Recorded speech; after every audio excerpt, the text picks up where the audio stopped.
What's going on, everybody? My name is Ben, and welcome back to Sci-Fi Wednesdays and the Apollo Group Build. This is episode number 5 for the USS Kelvin, and if you recall, last episode we went ahead and added armor plating onto the top of the saucer and the bottom of the saucer. We're just finishing up little bits and pieces here that we need to go ahead and glue down, but we are very close to going ahead and moving forward with the rest of the build. Now, if you look here, the bottom of the saucer is completed. The top of the saucer is also completed. Let's go ahead and check out how they fit together. And as you can see, it's got that armor plating look that goes through the top and the bottom. I like it. I think it's perfect. So we're going to go ahead and just take a quick moment here off camera. We're going to sand down the profiles here on this bottom part of the saucer. Then we'll be back. We'll start working on the nacelle. We have a couple of windows to go ahead and file down and get that cleaned up. And we should be good to go ahead and start moving on with the saucer and the lights, at least taking one step closer to getting those lights ready. I went ahead and sanded down all the profiles here on the armor plating for the bottom part of the saucer, and they are much better. They don't have such a large profile. As you can also notice, I've added some strips of styrene in between each of the joints for the side window inserts. There was huge gaps in there, so we're going to go ahead and file those down, cut those off, and make sure they're all nice and smooth. I think that's important to do because we have some light gaps that might show up through there, and I want to go ahead and seal them off. So let's go ahead and cue up a time lapse, take off all those little extra bits and pieces, sand everything down, and move on from there.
Alright everybody, so we have the saucer more or less set, ready to go.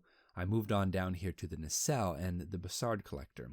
There's actually some clear parts that fit up inside the front of the nacelle, one of which I'm gluing together right here, and this is the front kind of roundish protrusion that sticks out there on the front, and then there's an inner clear part also that just kind of glues up inside that front of that nacelle. So it's a two-piece assembly, and I wanted to kind of test it out and see how it all goes together. Now there is a little bit of a locating tab on the inside of this main clear part, which we need to go ahead and clean this up just a little bit.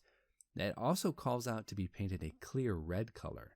I'm not sure exactly how that's going to go. I want it to be able to be seen without the lights on, and then of course with the lights on, assuming they work. So let's go ahead and just test fit it here and check out, see how it all goes together. So this fits up inside. There's a locating tab on the inside there, all around the inside of the nacelle. We also then plug in the front of the Bussard collector, something like that. So we have that little round part kind of sticking out forward. Yeah, okay. It's got a cap that goes on the front of that as well, but I'm not going to glue that on just yet. I'm going to wait until after I get a little bit farther ahead in my process. So I think that's going to be all right. Now there is one LED that lights up this front Bussard collector, and that is a yellow light, which I've got right here, and it's supposed to be mounted right behind that clear part, and it's supposed to then illuminate the front part and then the side part as well. There is a nice little locating tab here that I can glue in. I think that's going to work all right. I've also found this right here, this tube is going to work excellently for a support. This is actually just a random tube I found lying around my old airsoft equipment. This, I think, is one of those quick loaders for stick magazines. And again, it's just something I had lying around. It's actually broken at the tip, so I just cut off that tip, and this will fit right up inside, and it should be perfectly adequate and sturdy enough to go ahead and hold all the weight. So hey, you never know what you find in your garage, guys. But I think that's going to be all right. The nacelle shouldn't be all that difficult. There's not a lot of lights in there. There's only a few portholes that I drilled out for the neck of this. But now we need to go ahead and move on to the internal parts of all of the pieces. We need to go ahead and start our light blocking. To do that, we're going to need to go ahead and get some flat black, and we're going to airbrush all the internal parts that black color. That's going to help to kind of tone down the overall light bleed that we might have, and it's going to go ahead and give us a nice base to work off of. Now I might scratch it and nick it along the way, but that's okay. I can come in and touch it up. It's not a big deal.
I love Tamiya Black, guys. It's so smooth, beautiful, beautiful paint. So we've gone ahead and airbrushed all of that. We're letting that dry. I've moved back over to the LEDs. And what I want to do now with the LEDs is I'm just going to basically shorten down some of the leads. I'm going to reattach the resistor on the positive leg, and then I'm going to start shrink tubing certain areas so that I don't have any wires that might touch or short out anything. I don't want anything to happen. Once I get these inside and everything's sealed up, you're not getting back to the light. So if something goes wrong, if something goes out or something comes apart, you're just stuck. There's nothing you can do except for major kit surgery, and I don't really want to do that. So let's go ahead and just move forward here. I'm going to go ahead and start shrink tubing certain things, adding in wires, and I think we'll be really in a good position to see if we can't start getting some of these attached. Now, as I mentioned in a previous episode, I want to go ahead and color code some of these LEDs. Whatever color the LED is, I want to add that color wire to the positive lead. That's going to help me figure out which wire goes to which, and I can make sure I get everything paired off correctly. I'm also going to jot down all of my combinations. So for example, for this bridge LED, we're going to have white for the positive, and we're going to actually have brown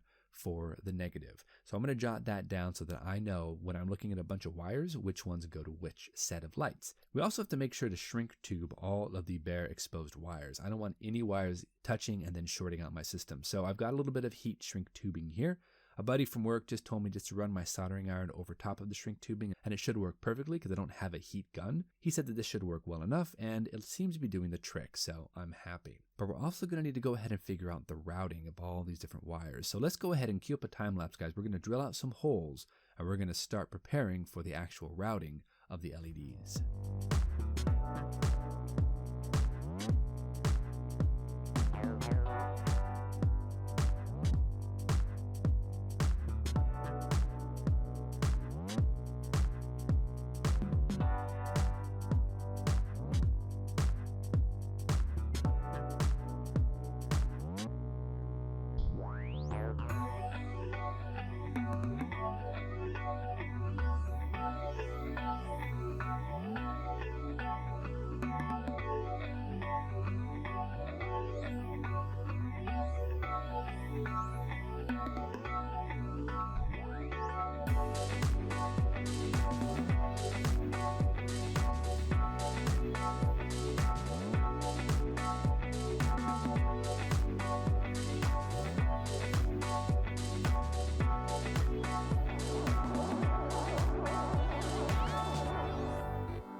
So I've gone ahead and drilled a couple of holes here in the bottom of the saucer, right there with the connection between the neck and the nacelle, and then the saucer as well. So this looks to be all right. I've done a couple of quick test fits, and it seems like the wires will have a nice easy path to go ahead and go from the upper saucer down through the neck, down through the base. So I'm hoping that everything is going to go just as smoothly. I'm working actually here on the red LED. I want to get that wired up and I want to get that shrink tubed so I can go ahead and feed that up through the hole I've drilled out for the impulse engine, and we can see how that's going to go together. One issue I think I might have though is space. It's very tight back there. Like I mentioned before, I want to go ahead and color code these, so I'm adding a red wire to the positive lead. So this one is going to have red for positive along with the resistor, and it's going to have a purple color for the negative. I'm going to go ahead and jot that down on my piece of paper so I know what wires are going to what LED, and I'm pretty sure that that's going to be a perfect way to go ahead and end it for today. And I think we should be ready to go ahead and grab our soldering iron, grab a little bit of solder, and we're going to just go ahead and tin the wires up here so we have a nice solid connection. Now let's go ahead and feed it up through that locating hole that I drilled out for the impulse engine LED, and it's going to sit something like this, right here pointed towards the back of the impulse engine. And the wires are going to come down through the neck of the nacelle, down through the nacelle itself, and then down through the tubing into the base. So that's my hope. Next time, we're going to come on back and we're going to push forward, and we're going to try to get the bridge all wired up and get everything attached. We have a lot left to do, but I think we've actually taken a very nice step today. Everything fits down right through that opening and then down through the attachment point that we're going to have for our pipe down to the base. So I'm pretty happy with this. We'll go ahead and call it quits for today. Tune in next week for another episode here on the USS Kelvin for the Apollo group build. But until then, guys, you know the drill. Go out there, get yourself some bench time, have some fun, build something cool, and we'll see you back here on the next episode on Sci-Fi Wednesdays. Thanks so much, everybody. We'll see you soon.